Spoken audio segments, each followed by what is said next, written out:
Bismillahirrahmanirrahim. Assalamualaikum warahmatullahi wabarakatuh. Apa kabar teman-teman? Semoga selalu diberikan kesehatan dan juga kelancaran dalam menjalankan ibadah puasa kali ini. Kembali lagi dalam mata kuliah logika. Kali ini kita akan mengulas tentang oposisi.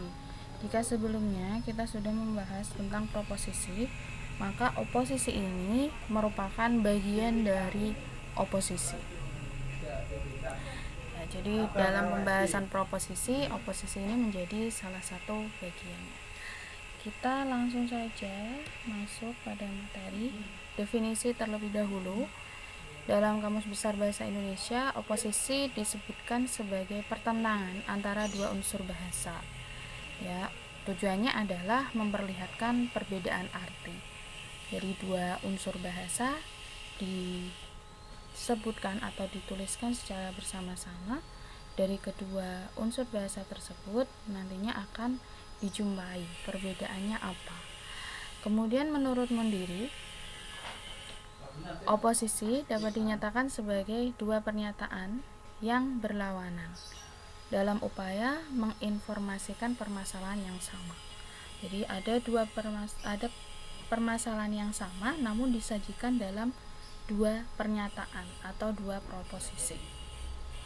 Lantas yang ketiga, menurut Arif Sidarta, oposisi merupakan hubungan antar proposisi. Ya, hubungan antar proposisi di mana subjek dan predikatnya sama, akan tetapi berbeda dalam segi kualitas dan juga kuantitas. Ini menurut Arif Sidarta. Nah, pertanyaannya kemudian, masih ingatkah teman-teman berkaitan dengan 7 hubungan atau 7 korelasi antar proposisi? Jadi antara proposisi satu dengan proposisi yang lain itu memiliki hubungan satu sama lain. Ya, ini sudah kita bahas dalam materi yang sudah saya share kemarin di bagian akhir. Ada 7 hubungan. Hubungannya yang pertama ada hubungan ekuivalen atau hubungan persamaan, ya.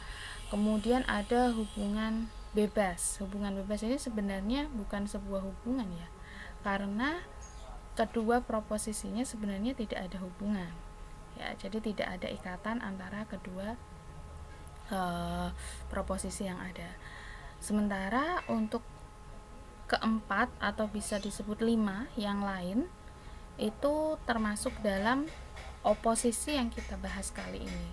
Jadi oposisi mengenai hubungannya itu ada yang bersifat kontrari, ada yang bersifat subkontrari, ada yang bersifat kontradiksi, dan juga subalternasi yang terdiri dari superimplikasi dan subimplikasi. Nah, apa saja sih maksudnya? Nanti kita akan telaah lebih jauh. Untuk masing-masing contoh oposisi berdasarkan hubungan yang terjalin. Nah, masih ingatkah juga teman-teman tentang jenis proposisi ditinjau dari segi kuantitas dan kualitas?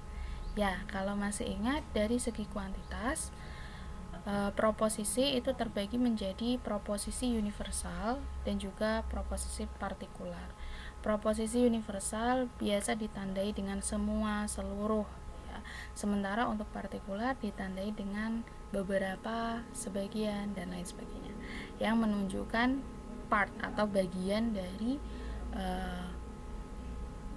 segala sesuatu yang masih umum, ya, yang masih global. Kemudian jenis proposisi dilandaskan dari dasar kualitas, itu ada 2. Yang pertama adalah proposisi negatif, boleh proposisi negatif, dan yang kedua adalah proposisi positif. Proposisi positif berarti proposisi yang berisikan kalimat positif, sementara proposisi negatif berarti berisi kalimat atau pernyataan yang bernada negatif. Biasanya diindikasikan dengan kata bukan, dengan kata tidak, dan lain sebagainya. Nah, kita akan memahami jenis-jenis oposisi berdasarkan hubungannya. Di sini sudah ada kode, ya, kode atau warna ya, warna bagi masing-masing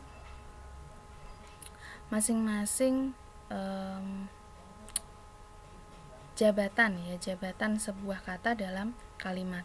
Di situ ada subjek dan predikat. Subjek kita lambangkan dengan warna merah, predikat dengan warna orange, kemudian kuantitas dengan warna biru dan kualitas dengan warna hijau. Oke, yang pertama kita akan mengulas tentang oposisi kontraris. Ya, hubungan oposisi yang bersifat kontraris. Jadi dua kata ya yang disebut tadi, kalau mengulas dari awal lagi, oposisi itu berarti dua kata yang berlawanan. Nah, bentuk berlawanannya itu beragam. Ya, ragamnya ada di sini: kontraris, subkontraris, kontradiksi, dan subalternasi. Yang pertama kita bahas adalah kontraris. Jadi bagaimana sih hubungan pertentangan antara dua proposisi yang bersifat kontraris?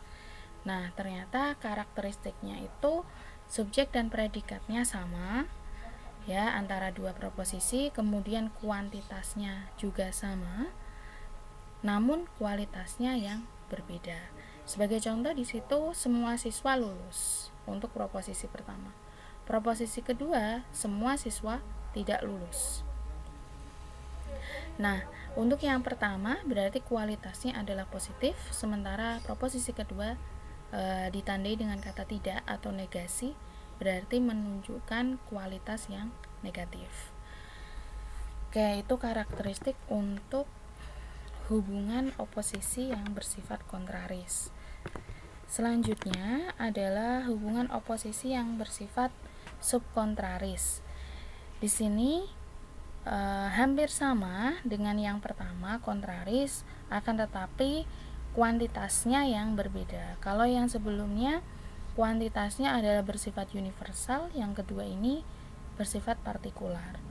Ya, yang ditandai atau diindikasikan dengan kata sebagian, beberapa, atau sejumlah. Nah, jadi sebagai contoh di sini proposisi 1 dan 2 ini sama, bedanya hanya ada di bagian kualitas ya. Yang pertama, sebagian guru adalah pengusaha, ini bersifat positif, dan yang kedua, sebagian guru bukanlah pengusaha. Ya, jadi sebagian guru bukanlah pengusaha ini merupakan pernyataan negatif. Ya, kita selesaikan dulu, nanti kita berikan kesimpulan ya. Yang ketiga, kontradiksi. Jadi antara dua proposisi itu bisa saling berkontradiksi atau bertentangan. Yang pertama, ini masih sama ya, subjek dan predikat sama, kuantitasnya dan kualitasnya yang berbeda. Contohnya adalah semua siswa jenius untuk proposisi pertama. Proposisi kedua ya, karena kuantitas dan kualitasnya berbeda, maka dinyatakan beberapa siswa tidak jenius. Untuk yang subalternasi, ini pattern atau rumusnya sama ya, jadi subjek dan predikat sama, kuantitasnya berbeda, akan tetapi kualitasnya sama. Jadi sama-sama bermuatan positif atau sama-sama bermuatan negatif. Yang membedakan adalah dari segi kuantitas. Contohnya, semua sopir truk memiliki SIM. Nah, proposisi kedua beberapa ya, kalau tadi semua, maka proposisi kedua adalah beberapa sopir truk memiliki SIM.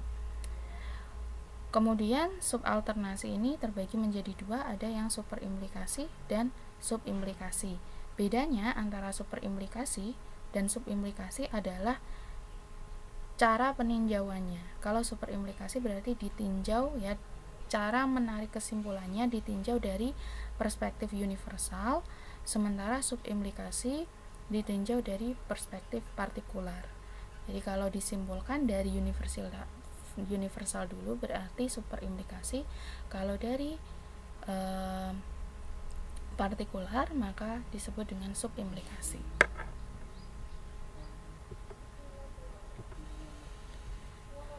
Baik, di sini dapat disimpulkan ya bahwasanya ya